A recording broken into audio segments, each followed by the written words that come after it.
ძალებში საკვების შეცვლას რომ თავისი პრინციპი აქვს, იცოდით? როდესაც კუჭანაწლავის ტრაქტი მიჩვეულია კონკრეტულ საკვებს, მასში არსებული მიკროფლორა ეხმარება ამ საჭმლის დაშლაშიც.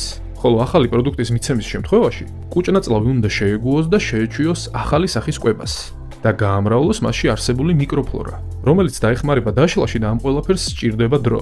მარტივად რომ ვთქვათ, როცა ერთი სახის კვებას არის მიჩვეული ორგანიზმი და მარტივად ინელებს, მეორე სახის კვებაზე გადასვლას ხშირად მოჰყვება ხოლმე პრობლემები. ასე დროს გამოსავალია ერთი საკვების მეორე საკვებით ჩანაცვლება 7 დღიანი მეთოდით. დღე პირველი.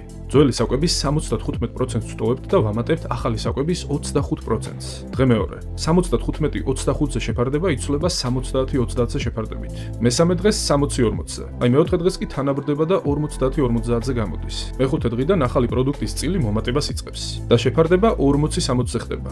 მეექვსე დღეს 25-75-ზე. მეშვიდე დღეს კი შეგიძლიათ ახალი საკვების 100% მისცეთ და სულ ასე გააგრძელოთ.